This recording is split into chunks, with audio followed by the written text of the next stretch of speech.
ओम नमः सिद्धेभ्यः। ओम नमः सिद्धेभ्यः। अहिंसा परमो धर्म की आचार्य गुरुवर श्री कुंड कुंड भगवान की, आचार्य गुरुवर श्री ज्ञान सागर मुनि महाराज की,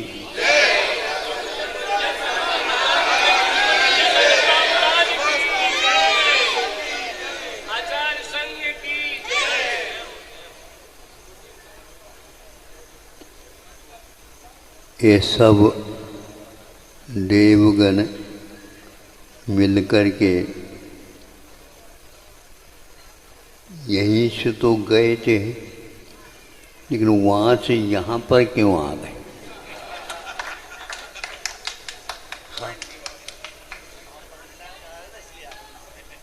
अरे वहाँ पर पंच क्यों 10 कल्याण कर देते? सोचने की बात है। इस धरती में कुछ आकर्षण अवश्य है, तो ऐसे ऐसी विभूतियों को स्थान जन्म लेकर के और स्वर्गों में चले जाते हैं।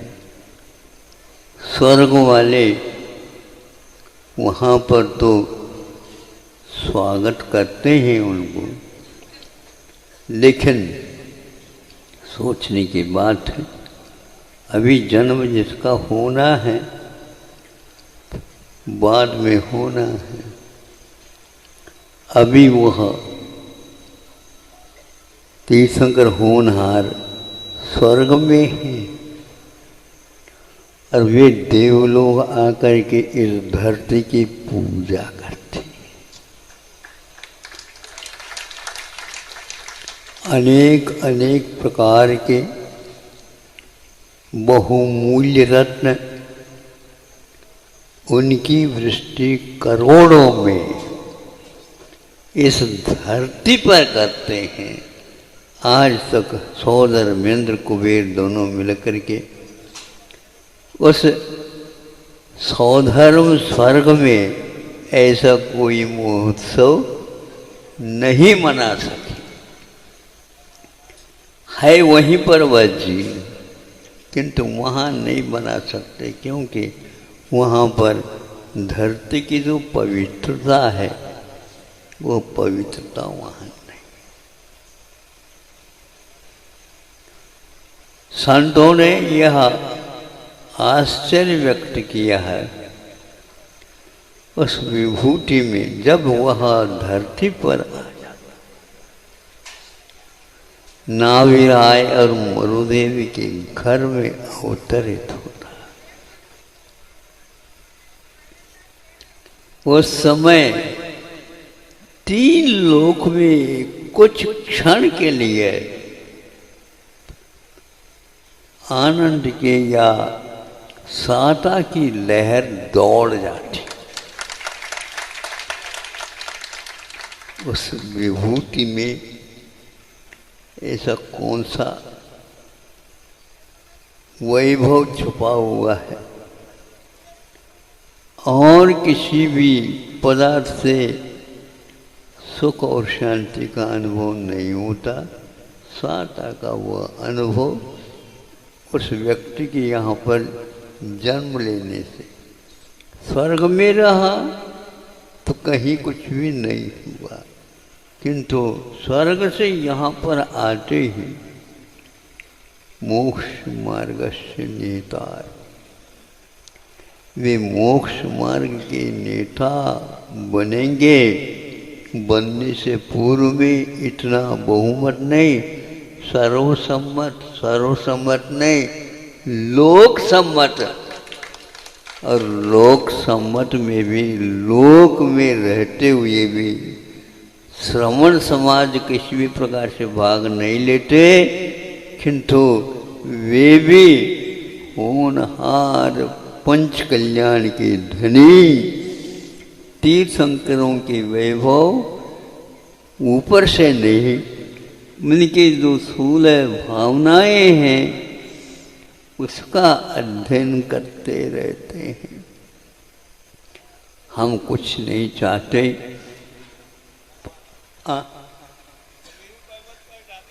हाँ, लोग रिद्धिधारी मुनि महाराज तो कहाँ क्यों नहीं जाए, उनके लिए कोई रोक टोक है ही नहीं। लेकिन उनके मन में इसलिए आ गए कि यह भविष्य में तीर्थंकर होंगे तो भी हमारे लिए हो। स्वामी कुंद कुंद स्वामी ने प्रवचन सार के मंगलाचरण में तीर्थंकरों को याद किया।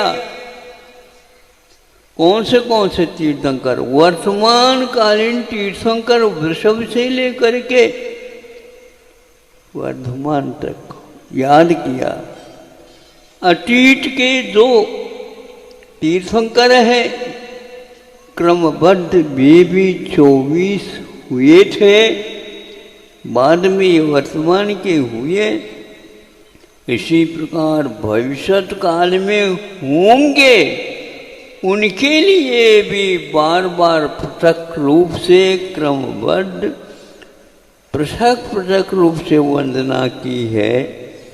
कौन सा ऐसा आकर्षण है तो जिनके दर्शन करने से तीर्थंकर प्रकृति का वन क्षायिक सम्यक दर्शन और अनेक प्रकार की वेदनाएं शांत हो जाते हैं और मोक्ष मार्ग प्रशस्त हो जाता है। मैं समझ रहा था ये सब यहाँ पर तालाबंदी हुई है यहाँ नहीं। और इन देवों को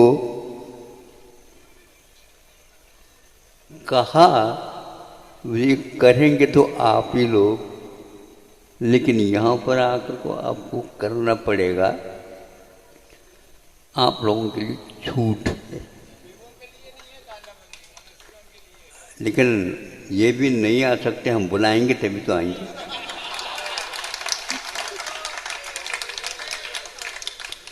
क्या तालाबंदी है, लेकिन हमने तीर्थंकरों की जन्म यदि होगा कोई ताला यहाँ पर नहीं लगेगा। तो इस निमित्त से कुछ तीर्थंकरों के बिंब स्थापित करेंगे, उनके लिए भी हम निमंत्रण कर सकते हैं। और यह छोटा किंतु 3 लोग को हिलाने वाला ऐसा कार्यक्रम यहाँ पर जन्म कल्याण के साथ घटित हो रहा है। बहुत प्रसन्नता है। यह भी एक चमत्कार समझना, ये तभी हो सकता है कुछ आप उदारता के साथ, जैसे तीर्थंकरों ने दया में धर्म की ये पताका पहरा दिया, उसी प्रकार कुछ छोटा मोटा भली सही संकल्प लिया है, उसी का परिणाम है ये। जब तक दया भाव का अंकुरण हमारे हृदय में स्फुटित नहीं होगा, तब तक ये पुद्गल गौण नहीं हो सकता। इस पुद्गल के कारण वह भीतरी तत्व 3 लोग को हिलाने की क्षमता जिसके पास है, वह बिल्कुल कमज़ोर बन करके बैठा है। इसलिए आप लोगों से कहना है, आज तो आप लोगों के यहाँ घर में बहुत शोर हो रही है।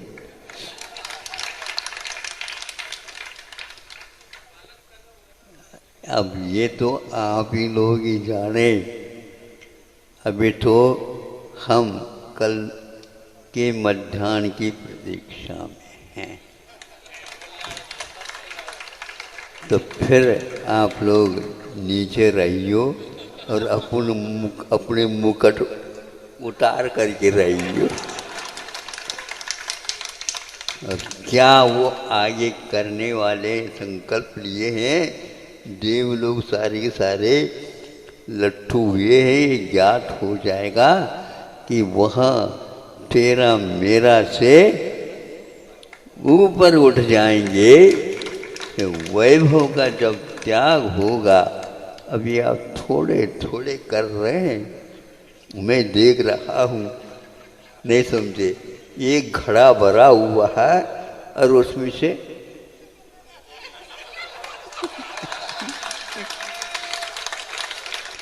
छाटा जो बड़ी बूंद भी न आए, उसको थोड़ा सा ऐसे पेन झड़काते हैं ना,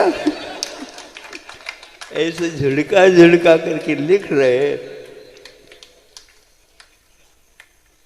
लगातार मैं सुनता रहा, उत्साह के साथ वह आपके नामोच्चारण करते जा रहे हैं। भैया उनको बीच में विश्राम तो दो, क्योंकि आज और शोर होगा। ये अच्छा रहा। देखो हम इसलिए तो कह रहे हैं, तो वही तो हम कह रहे हैं, हम भी स्वार्थी हैं, ऐसी बात। जब वहीं पर रहते हैं तो हमारी दुकान नहीं चल पाती, और इनके तो जेब में भीतर रख रखा है तालाबंदी के साथ, वो बाहर नहीं आ सकते। वो लक्ष्मी जी भी हमेशा हमेशा उजाला से बहुत घबराती,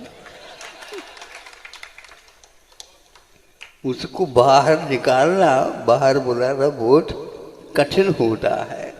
लेकिन आप लोगों ने इसको बहुत अच्छे ढंग से निभाया। यह भी एक शुद्धोदय का अर्थ से है। इतना ही पर्याप्त समझता हूँ। आगे का भी कार्यक्रम इसी प्रकार सानंद संपन्न हो और आप लोगों का जो पवित्र कार्य है वह संपादित हो। आप लोगों को भी ये सन्मार्ग हमेशा हमेशा बना रहे, इन्हीं भावनाओं कामनाओं के साथ। अहिंसा परमो।